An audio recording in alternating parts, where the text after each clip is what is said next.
Hello there, my esteemed subscribers. Witchcraft has been around the human realm since time immemorial, and since the advent of the scientific tools, even though some people still believe in its existence, it's hard to have confidence of its existence. So today we are going to explore the concept of witchcraft scientifically, psychologically, historically, and analyze it philosophically. And you, my dear subscriber, will decide what to do with my conclusions.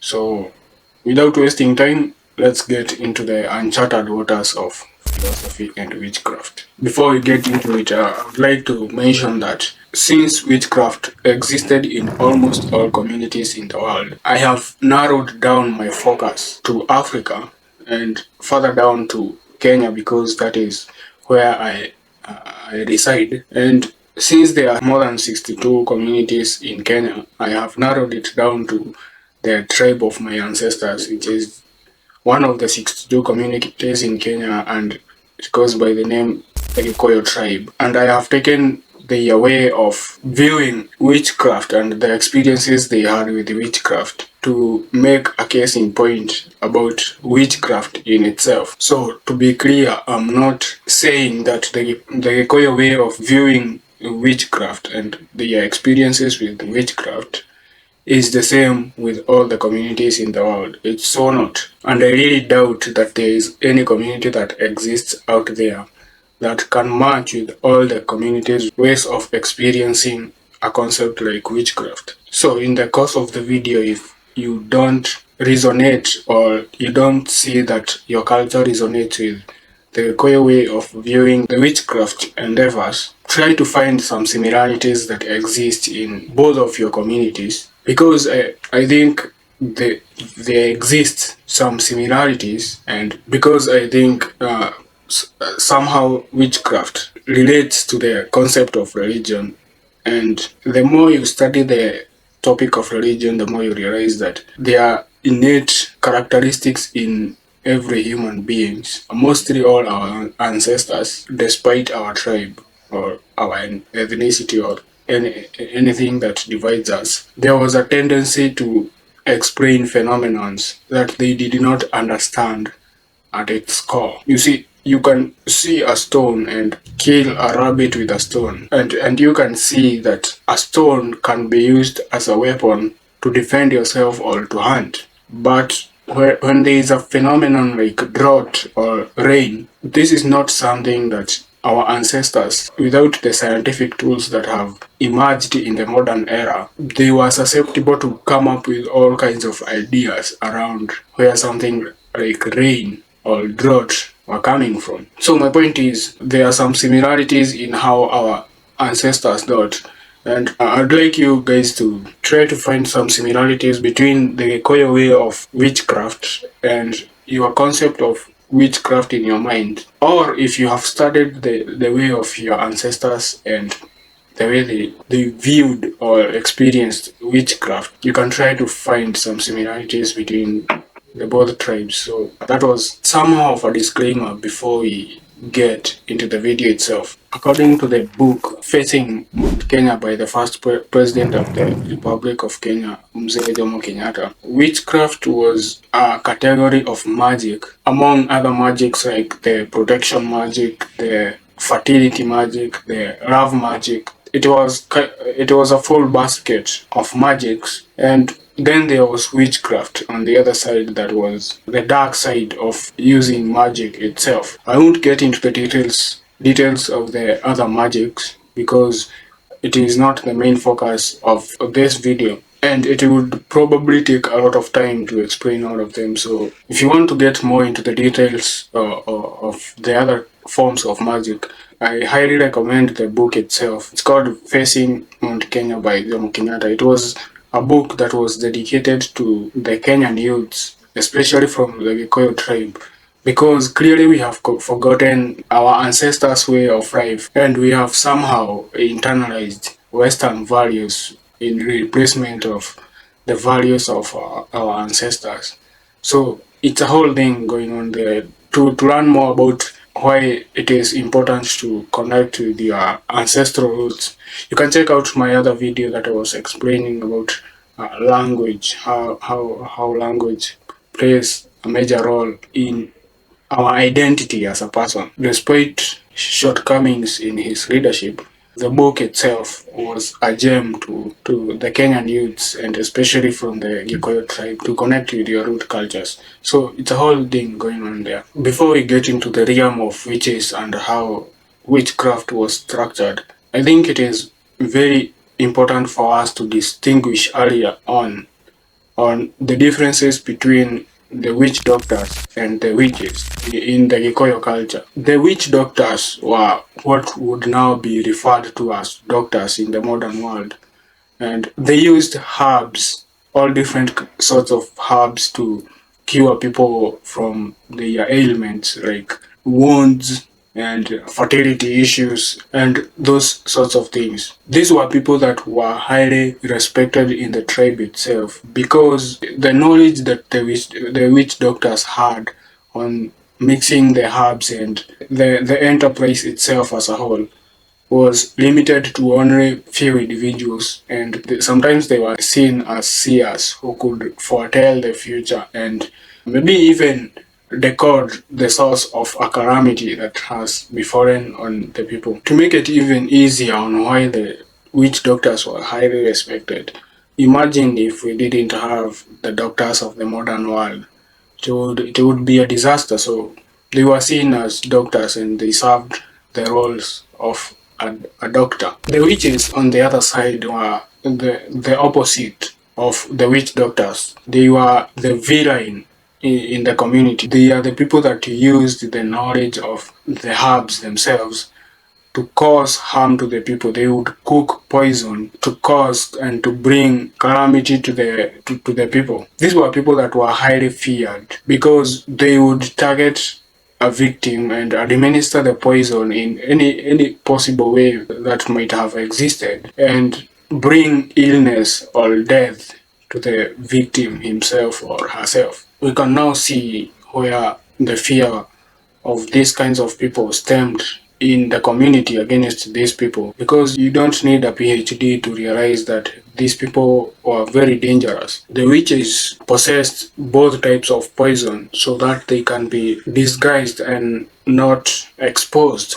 as frauds. They would possess the good potions that were used by the witch doctors, like the healing potions, and then on the other hand, they would have the poisons that they used to do bad things. And this was, as I have mentioned, to disguise in case of an ambush, so that if caught, they would claim and show that the evidence is there. I am a witch doctor, I'm not a witch. And the ingredient of making the poison itself was only known by the witches.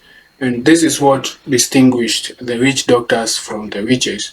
And maybe perhaps even the witch doctors knew how to make the poisons themselves. They only didn't make them because they were good human beings. I would speculate that the witches were the psychopaths of the community. However, it was somehow known that human body parts like the genital organs of both males and females, breasts, tongues, ears, hands, feet, blood, eyes, and noses were things that witches used as ingredients for the poison. These organs were harvested from a victim.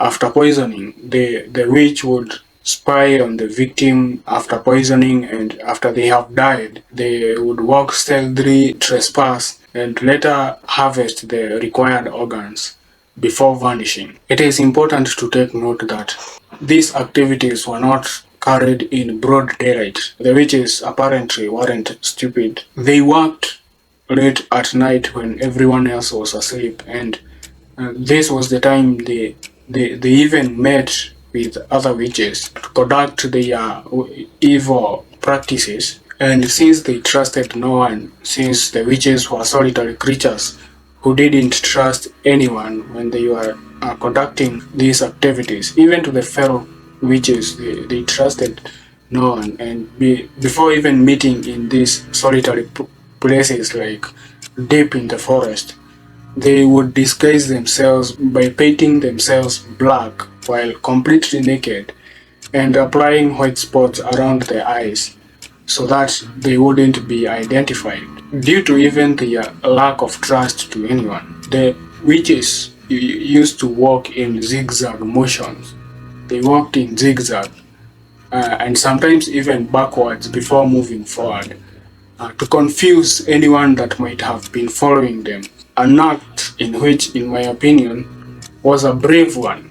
An act that was from a person that didn't fear being bewitched, that didn't fear waking up the following morning with a tail and hooves instead of feet. I think it is almost also important to address that the witches invoked words that were only known to them when they were manufacturing the poison itself. This is also a thing that distinguished the witches from the witch doctors. It was also believed that the witches conducted most of their ways also in supernatural sense. They would send calamity to someone even without physical contact. And the Gikuyu people believed that the best way of getting out of a calamity was sacrificing an animal to Guy, their god. But there were times at which they suspected that the calamity itself was brought by an ill-intentioned person, like a witch, of course.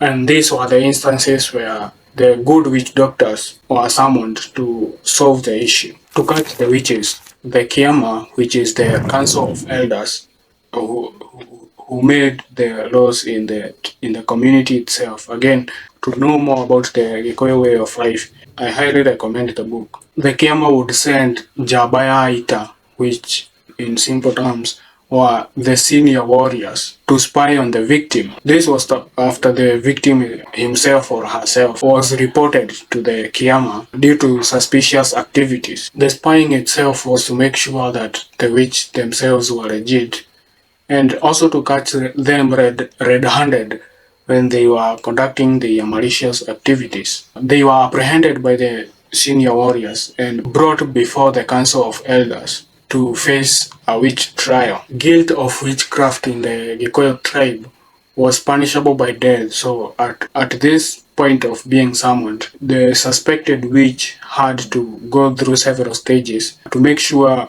of the guilt itself and eventually to be executed. The first stage was since the witch was summoned with all of his witch stuff. The first stage was to taste the potions that he had to make sure that there weren't any bad potions in his stuff. So at the first stage, guilt would be confirmed by the witch not tasting the potions themselves, and this would of course mean that he had a fear of death from his creation. It was also believed that if he was bold enough to drink the poison and die at that particular moment, his soul after death would be eternally unhappy. So it was a kind of a leap to take. If he died, the case was like over. But if he drank the poison and it was nothing happened, of course there were intervals before administering the next poison, because of course you can put poison and put a healing poison the next time. So there were intervals of administering these potions. The next step was to take an oath that was to confirm that an agent acting upon him and for him.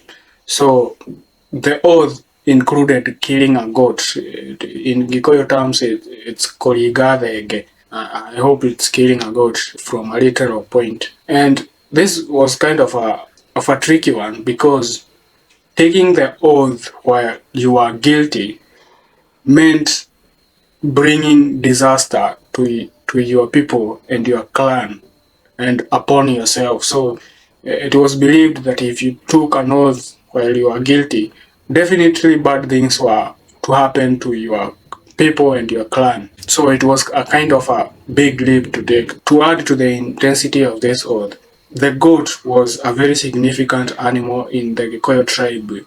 It was offered during dowries, it was offered as gift, it was even sacrificed to their guy, the god that they worshipped, for a lot of reasons. So a goat, the animals were very significant in the Gikuyu tribe. Now at this stage, a guilt was approved when, for the sake of his family and his clansmen and his kinship, the witch would decline to take the oath. So declining the oath would automatically mean that they were guilty and they were to face death boldly. And of course, if the person were to take the oath itself, they were released and spied upon by the senior warriors for several months just to make sure that the person was completely innocent. The guilty one at this particular stage had no way out. A day was immediately appointed by the Council of Elders, the day that the witch would be executed. I won't get much into the details of the events that happened before the execution of the witch himself or herself, except the fact that before being burnt alive, the witch had to take another oath, an oath that was to protect the living. He was to take an oath that before their last breath or their last moment, that they wouldn't curse or bring upon bad things to anyone before they died, because it was a completely possible scenario of shouting curses before you died. So he or she had to take an oath that they wouldn't utter or shout curses on anyone before they died. Another thing that happened during the execution is that their family members were the ones that tied dry twigs around the body of the victim or the witch before everyone else brought their twigs. So uh, this was significant in the sense that it was a sign of the family themselves disowning the person for the sake of their well-being and also for the sake of future occasions, because there was a possibility of people coming to bring all sorts of accusations or bring all sorts of issues of the execution of their family member. So it was important for them to disown the person before the death of the person themselves, and later people would burn the person and they would die. Well, I have to admit that our ancestors were pretty laid back, if that is even the right word, about approaching these sorts of issues, because compared to other cultures all over the world, some cultures were very brutal in their witch trials. For example, in parts of early modern Europe, the accused witches were submerged in water, under the water, in belief that the guilty one would sink and the innocent would float. Another example is the residents of the 19th century young people would sought to bring about confessions from the suspected victim by suspending them upside down over a fire. Another example is the Navajo from America. I guess it's the natives of the Americas. They would tie a person on a tree and be left there to starve until they confessed that they were witches. Now, maybe I'm lacking a background story from these cultures that happened to be very significant in deciding who the guilty one is and who the innocent one was. But from the look of it, these people are completely unlucky. To read more about those cultures, put a link in the description. Now, before we continue, in the modern world, there are little to no cases of witchcraft, although it's not completely vanished. And with the rise of the scientific tools and the way of thinking influenced by science, there are all sorts of reasons to be confident that witchcraft was and is not real. Well, of course, I don't mean that it is or was not real poisoning a person, because there is no doubt that if you are poisoned, you are going to die. My main focus is that mere summoning of the supernatural, like invoking words in the making of the poison or bringing upon calamity to a person without physical contact. It is really difficult to have confidence in the existence of witchcraft itself. And I know that there are people who have tried to prove about its existence out there, but I don't think there is anyone who has convincing evidence of its existence. For example, when I was back at the university, there was this one lecturer of ours who told us that he had once tried to prove the existence of witchcraft for his PhD, if I can remember well. And he told us that one of the things that made him believe of its existence is when they were seated in the witch's chamber, they started hearing like the roof was being like peeled off. It was there was like a loud banging on the roof and a kind of rumbling noise, which of course made them run away. But one of the students was like, "But sir, how did you know that it was not some kind of trickery? What if one of the guys was hired to do the trick of maybe banging the roof while you are inside?" And he started to defend himself wholeheartedly, but he later confirmed that his project was rejected because of a lack of convincing evidence. Hey, I'm not claiming that the failure of one project or that example proves the inexistence of witchcraft, or that we should hold that one thing as the only thing that would serve as a way of debunking witchcraft. My focus while giving that kind of example is the fact that it is very hard to prove the existence of such kind of a thing as witchcraft itself. And I'm not saying about the poisoning part, I'm saying about the supernatural stuff. Having understood witchcraft through the Gikuyu tribe's eyes, let's now explore how psychological factors could explain the persistence of these beliefs across time. The first one is what is known as the placebo effect. And for those who do not understand or don't know what the placebo effect is, let me explain. The placebo effect occurs when a person experiences an improvement in symptoms despite receiving an active treatment. It is believed to be influenced by psychological factors such as expectations or classical conditioning. It is a psychological and physiological condition where you experience an improvement in your illness when you receive, let's say, a pill or an injection that is not for that illness. For example, having a cold and being given a random pill that is not supposed to alter your body or make it better, but you suddenly start feeling better. This stems from some kind of deep trust, expectation, and belief that the medicine will work, even if the medicine is not supposed to heal you. This effect shows the powerful connection between the mind and the body. It is important to take note that this effect does not only occur positively, but even negatively. It might actually make something worse than it actually is. The second and the third concepts are the negativity bias and the confirmation bias. And these are scientifically proven ways of how our minds are fundamentally structured. Being biased is leaning on one side of an argument without considering any other part or any other side of an argument. For example, in case of a voting issue, if we are Christians, we are more likely to vote for our fellow Christian more than an atheist or an Islam. Even if the Islam or the atheist is more qualified for the position that we are voting for than the Christian. So it's a kind of a bias that is scientifically proven. So yeah, that is what biasness means in simple terms. Okay, what is confirmation bias? Confirmation bias it is the tendency for us to seek, interpret, and remember information that only confirms our pre-existing beliefs while disregarding information that contradicts them. For example, if you believe that Hamilton is a bad person, you'll get out of your way to find all the bad things about me to feed your pre-existing belief about how you perceive me. Even if I give out to charities or save a cat from a burning building.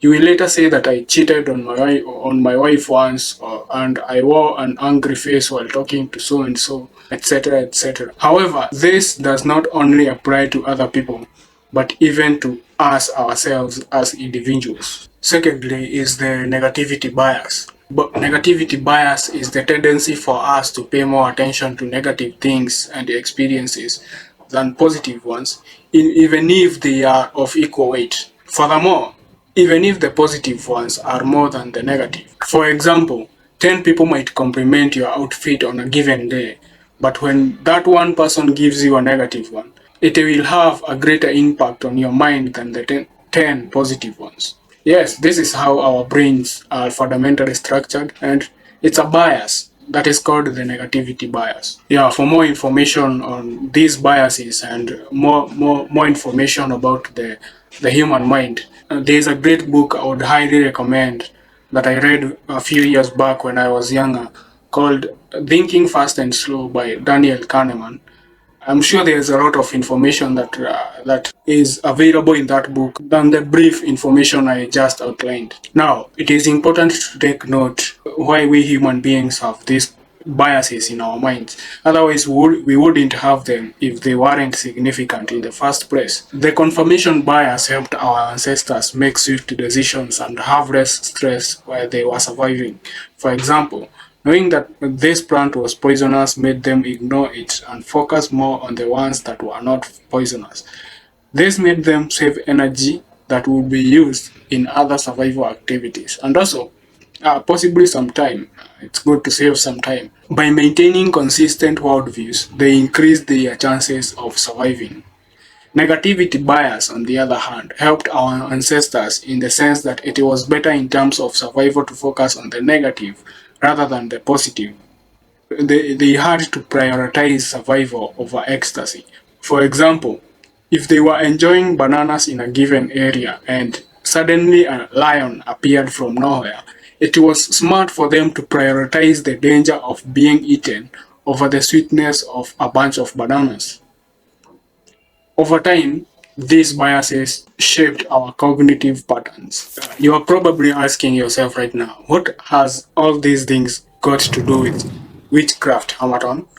It's like, come on, get to the point. My opinion is open to constructive criticism, but in my opinion, I think witchcraft survived over time because of the above psychological conditions of the fundamental nature of the human mind. Let's check out for an example to make things easier to understand. For example, suppose someone came and told you, I curse stroke bewitch you that you will never get rich, that you will never make a thing for yourself.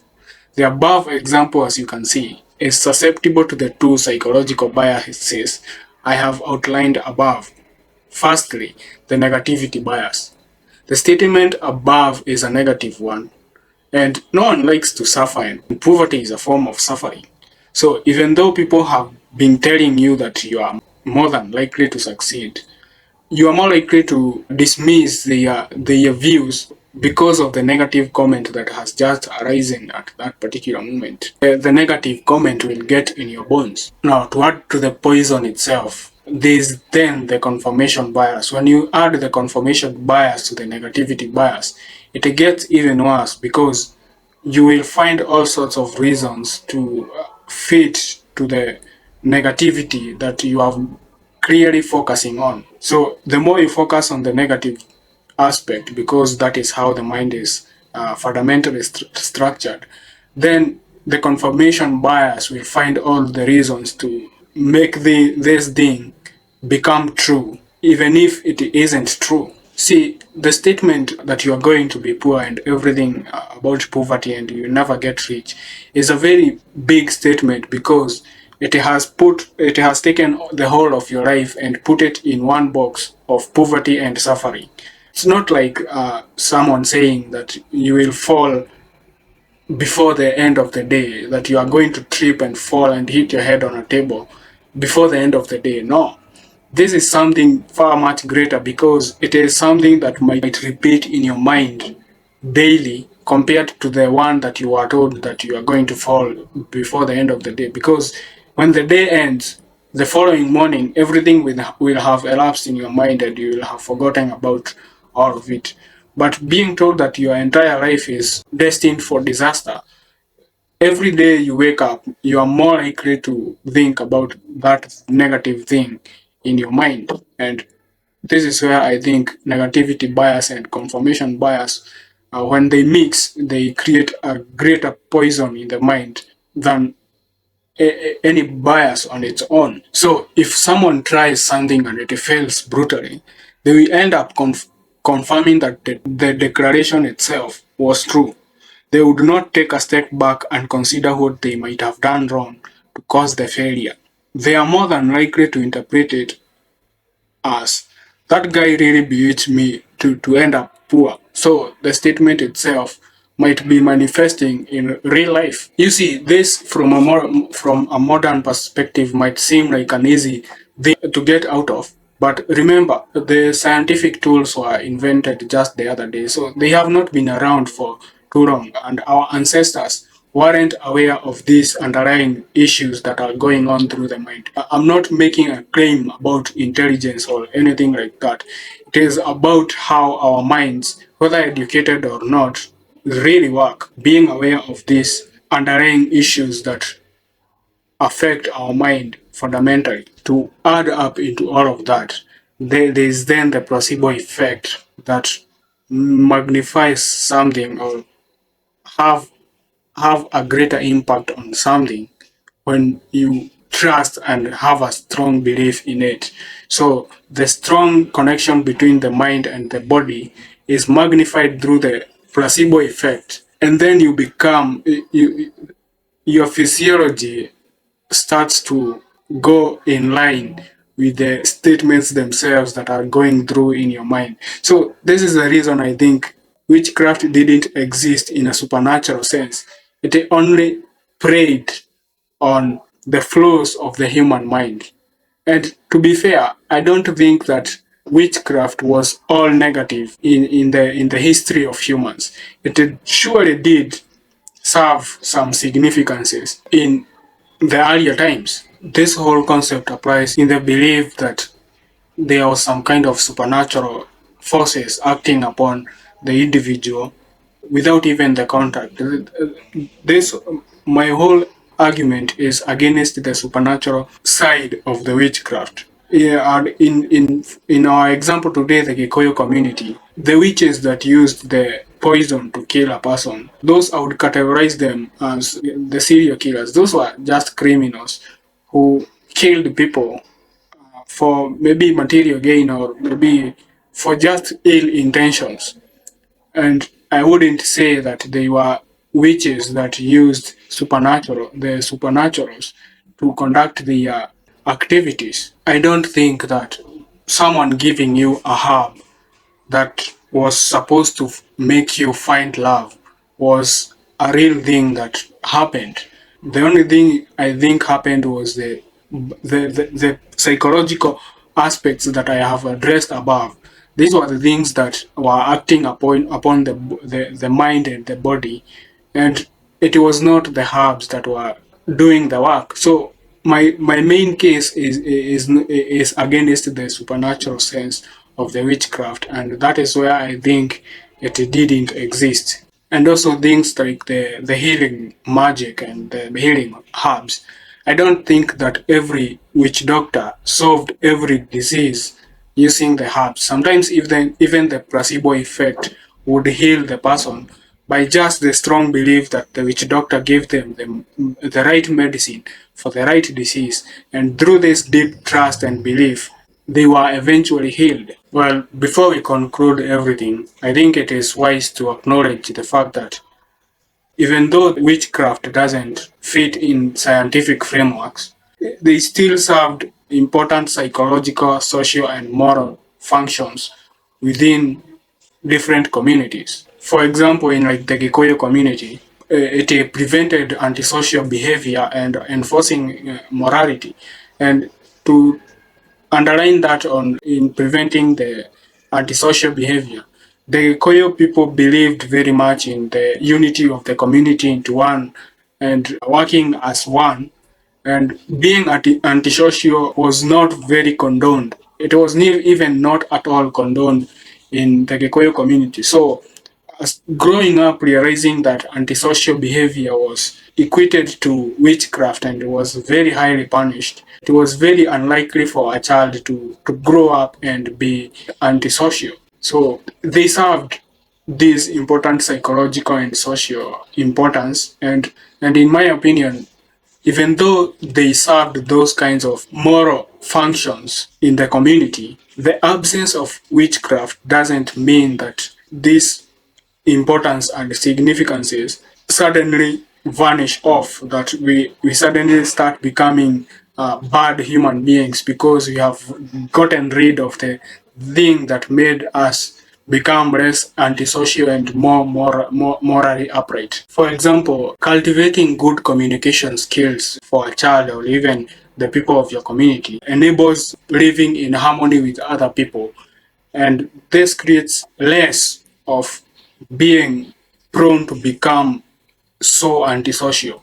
Well, with the emergence of the personality traits like the introvert and the extroverts and the ambiverts, it is safe to say that in the modern era, it is easier for people to live their lives because something like introversion, which is not an antisocial behavior, it is a person who enjoys being alone sometimes, and in my opinion, introverts had a really hard time back then because you had to constantly be around human beings, and maybe it was tough for them.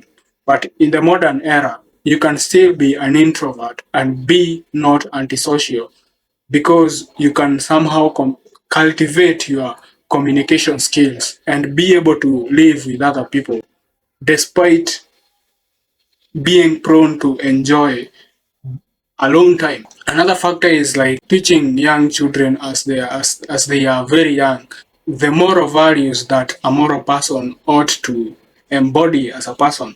Something like showing empathy to the less fortunate, lessening the suffering, and not being the cause of someone else's suffering is also a moral value, and there are all sorts of moral values that a moral person ought to embody, and there are more ways of teaching these values without believing in the existence of witchcraft. And that is the clear distinction I wanted to make. So, one other moral aspect of a moral person that has just come in my mind right now is like being so good and hitting that subscribe button. In conclusions, these are all the reasons that I think witchcraft didn't exist in the supernatural sense and can't exist in that sense. And if you think I'm wrong, kindly share your opinion in the comment section, and then we can try to understand the truth. While I remain skeptical given the current lack of evidence, I still remain open to new insights or interpretations that challenge my understanding. All in all, I think that we should cultivate strong minds to handle things that may not be in the form of how witchcraft appears to be.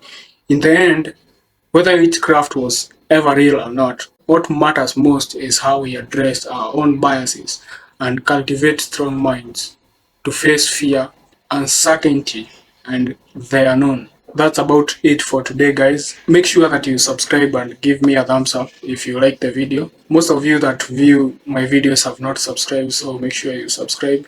And I hope to see you in the next video. Cheers.